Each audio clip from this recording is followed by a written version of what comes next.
नमस्कार, मैं प्रवीण प्रियदर्शी आप सबों के बीच फिर से हाजिर हूँ। सिमरिया एक पंचायत में अभी पंचायत चुनाव जो काफ़ी घमासान है, उसी कड़ी में हम आपके बीच एक नए परिचय नए प्रत्याशी से आपको मिलवाते हैं, सरिता देवी से, जो मुखिया प्रत्याशी हैं। आइए हम मिलते हैं उनसे और जानते हैं कि सिमरिया के आगे भविष्य को किस तरह से ये गढ़ने जा रहे हैं। क्या नाम हुआ आपका? सरिता देवी। सरिता देवी जी किस पद से खड़ी हैं? मुखिया पद से। मुखिया पद से खड़ी है। कितने उम्मीदवार हैं यहाँ पर?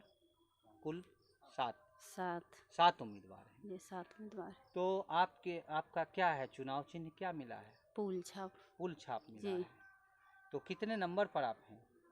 5 नंबर पे। 5 नंबर पर पुल छाप है, जिस पर ये चुनाव लड़ रहे हैं। और दरअसल अभी सिमरिया गांव में पंचायत में कुल 7 प्रत्याशी हैं, जो अभी मतदाताओं को रिझाने के लिए प्रचार गाड़ियां घूम रही हैं जहां तहां, और तरह तरह के वादे भी किए जा रहे हैं। जो पुराने प्रत्याशी हैं, जो पहले से जीते हुए हैं, वो यह कह करके वोट मांग रहे हैं कि हमने बहुत काम किया है और फिर हम काम करेंगे। लेकिन कुछ प्रत्याशियों का और जनता का कहना है कि यहाँ सिमरिया में बहुत कुछ काम नहीं हुआ है, आधा अधूरा काम हुआ है।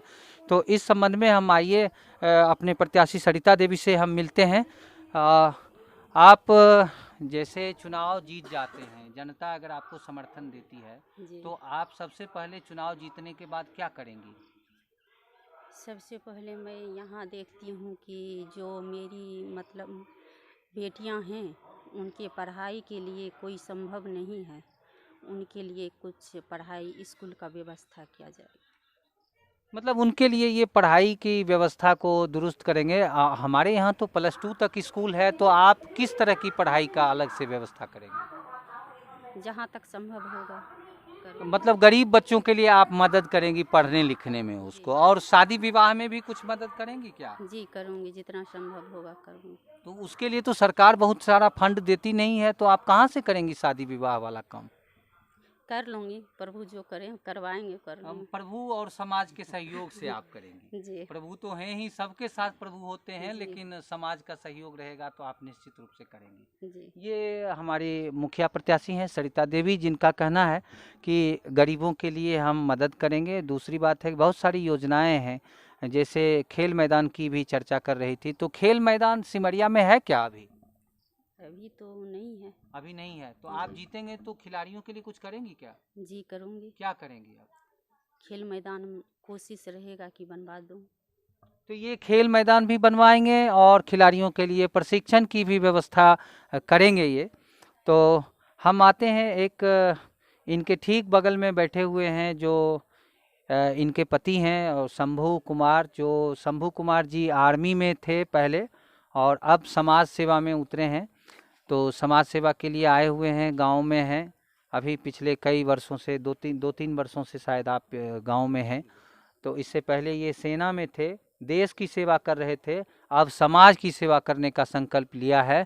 तो आइए हम जानते हैं इनसे, शंभू जी से, कि क्या कैसे है और इनकी क्या स्थिति है। तो शंभू जी बताइए। सम्मा जब बुझ गई तो महफिल में रंग आया, जिंदगी गुजर गई तो जीने का ढंग आया। सबसे पहले आपका और सिमरिया ग्रामवासी को मैं नमस्कार करना चाहूँगा।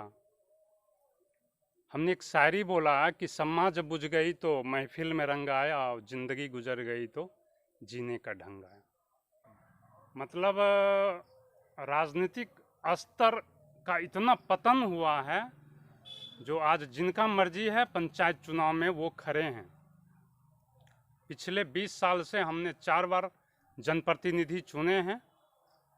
हमने जनप्रतिनिधि चुनने के जगह पे बिजनेसमैन को चुना है, हमने ठेकेदार को चुना है। रोड और नाला ठेकेदार का काम होता है बनवाना, जनप्रतिनिधि यहाँ रोड और नाला और बिजली, ये 3 चीज़ देके और उन्होंने विकास का नाम इसको दे दिया। किस बात का विकास? क्या ये विकास है क्या? रोड हम खूब सुंदर बना देंगे, बच्चे सड़कों पे नहीं चल रहे हैं, वो खेतों में घूम रहे हैं, और खेतों में किस लिए घूम रहे हैं वो आपको भी जानकारी है। हम उनके लिए एजुकेशन की अच्छी व्यवस्था नहीं कर सके 20 साल में। मैं दावे के साथ कह सकता हूँ, जो भी प्रत्याशी आज सिमरिया में करें, उनसे कभी पूछ लीजिएगा, जो 15 साल से लेके 25 साल लड़का से आपने कब बात किया था इस पंचायत चुनाव से पहले, एक भी कोई बात नहीं करते हैं।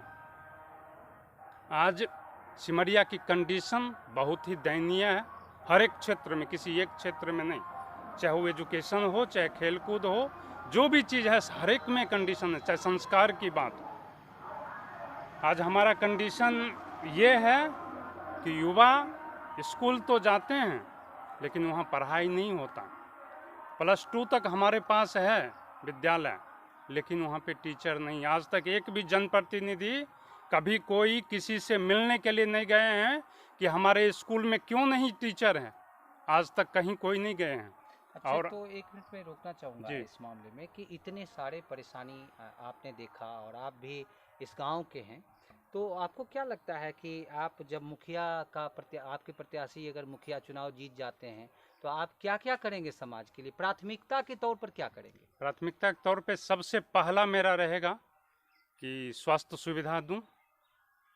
जो हमारे पास अस्पताल है उसको थोड़ा सा और बढ़ा के एम्बुलेंस का सुविधा तो हर हाल में दूंगा, क्योंकि हम जान चुके हैं इस कोविड में हमारे एक साथी मुचकुंद मोनू जी थे, जो बेगूसराय से पटना जाने के लिए 20,000 रुपया मैंने सुना था, जो 20,000 रुपया एम्बुलेंस के लिए दिए थे बेगूसराय से पटना किराया। तो मैं प्रयास करूंगा कि एम्बुलेंस तो हर हाल में सिमरिया में होना चाहिए, और जितना संभव होगा उतना मैं स्वास्थ्य सुविधा दूंगा। दूसरा, एजुकेशन की सुविधा दूंगा। जो ग्रामीण टीचर हैं उनके साथ मिल के, या जो बुद्धिजीवी वर्ग हैं उनके साथ मिल के, जैसा हर चीज़ हमें जानकारी नहीं है, हो सकता है, तो उनके साथ मिल के हम एक नक्शा बनाएंगे, एक डिजाइन तैयार करेंगे कि समाज को बेहतर बनाने के लिए हम क्या क्या कर सकते हैं। जैसे दूसरा नंबर, मैं डिफेंस एकेडमी खोलूँगा सिमरिया में। मैं चाहता तो अलग भी खोल सकता था और आज भी खोल सकता हूँ, लेकिन मैंने नहीं खोला। मैं चाहता हूँ कि मेरा गांव बेगूसराय में नंबर 1 हो, दिनकर जिले के नहीं, काम के लिए, एजुकेशन के लिए, खेल के लिए। और मैं जीत के अगर आया अगले 5 साल में बेगूसराय में, तो नंबर 1 हर हाल में लाऊंगा, हर एक क्षेत्र में डिफेंस एकेडमी खोल के। और बच्चे को उसमें 15 साल का आप मुझे एक बच्चा दीजिए और मैं प्रयास करूंगा अगले 4 से 5 साल में आपको एक सैनिक, चाहे वो पुलिस हो, डिफेंस लाइन में किसी में, क्योंकि मैं डिफेंस लाइन में था तो मैं उन्हें डिफेंस लाइन में हर संभव प्रयास करूंगा। हर एक चीज़ यहीं पे उनको मैं सुविधा दूंगा, प्रशिक्षण का, खेल कूद का, और उसके बाद जो उनके लिए कोचिंग की व्यवस्था होगी, मैं बाहर से टीचर मंगा के उनको यहीं पे कोचिंग दूंगा ताकि वो डिफेंस में जा सकें। और बहुत सारे काम हैं। रोड नाला हमारे किसी भी दायरे में नहीं है कि हमें रोड नाला बनाना है और समाज को विकास करना, नहीं। रोड नाला वो आपका हक है, सरकार जो फंड देती है वो जनता का हक है, जनता को मिलेगा। हम अपने तरफ से ये सब काम करें, इसके लिए सरकार फंड दे या नहीं दे उससे कोई फर्क नहीं पड़ता। एजुकेशन सुधार के लिए सरकार की फंड की जरूरत नहीं, आपके पास सोच होना चाहिए कि हमें गांव में एजुकेशन, सरकार तो पैसा दे रही है, टीचर आ रहे हैं गांव में, लेकिन क्या पढ़ा रहे हैं, नहीं पढ़ा रहे हैं, भगवान जाने। कब आ रहे हैं स्कूल, नहीं आ रहे हैं, भगवान जाने। मैं ग्रामीण टीचर से मिल के उनसे मान सम्मान के साथ उनसे बोलूँगा कि मैं ऐसा क्या करूँ जो आप बेहतर एजुकेशन हमारे बच्चे को दे सकते हैं। ये इनका शंभू जी, जो कि इनके स्टार प्रचारक के रूप में है और इनके पति भी हैं, प्रत्याशी जो हैं हमारे। तो दरअसल इनका ये कहना है कि अगर उन्नत सोच होगी तो विकास पंचायत का होगा, और निश्चित रूप से हम इसका संकल्प लेते हैं।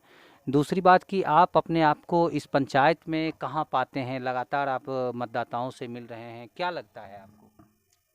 मुझे तो उम्मीद है कि मैं सफल रहूँगा, क्योंकि अभी तक जो भी प्रत्याशी खड़े हैं, मुझे लगता है कि एक बार हों या दूसरे बार हों या तीसरे बार हों, सारे लोगों को जनता ने देख चुका है। मैं इकलौता प्रत्याशी हूँ जो पहली बार आया हूँ इस क्षेत्र में पंचायत चुनाव में, और मुझे उम्मीद है कि जिस तरह से सैनिक के ऊपर देश भरोसा करता है, बॉर्डर सुरक्षित है, मुझे लगता है लोग हम पे भरोसा कर रहे हैं। और मैं उनको विश्वास दिलाता हूँ कि उनका भरोसा सुई के तिल के बराबर, नोक के बराबर भी हिलने दे दूंगा। जितना वो आज मुझ पे भरोसा कर रहे हैं उस पे 100% नहीं 200% पे मैं खड़ा होऊंगा। आज 1 नंबर जो हैं मुखिया जी जो हैं, क्या दूसरे नंबर का दायित्व नहीं बनता है क्या? समाज में आज लूट मचा हुआ था, दूसरे नंबर कहाँ थे? विपक्ष कहाँ थे? क्यों नहीं मुखिया जी को या जो भी जनप्रतिनिधि थे क्यों नहीं उनसे सवाल किए जो हमारे समाज में क्या विकास हुआ? बस जब चुनाव आएगा तो हम सेवा करेंगे और चुनाव खत्म, दूसरे नंबर वाले कहाँ चले जाते हैं, क्यों गायब हो जाते हैं क्षेत्र से? बस अपना धंधा शुरू हो जाता है। तो ये चुनावी वादा नहीं कर रहे हैं, ये गांव को बदलने का सचमुच इनके पास जो ये बता रहे हैं, इनका कहना है कि हम केवल चुनावी वादा नहीं कर रहे हैं, हम लगातार सिमरिया को बदलने की कोशिश करेंगे और इसी संकल्प के साथ हमारे प्रत्याशी यहाँ चुनाव मैदान में हैं। बदलते देश का रिफ्लेक्शन, रिफ्लेक्शन समाज का, रिफ्लेक्शन राजनीति का, रिफ्लेक्शन अर्थव्यवस्था का। देखते रहिए अपना YouTube चैनल रिफ्लेक्शन भारत और लेटेस्ट वीडियो सबसे पहले देखने के लिए चैनल को सब्सक्राइब करें और बेल आइकन दबाएं।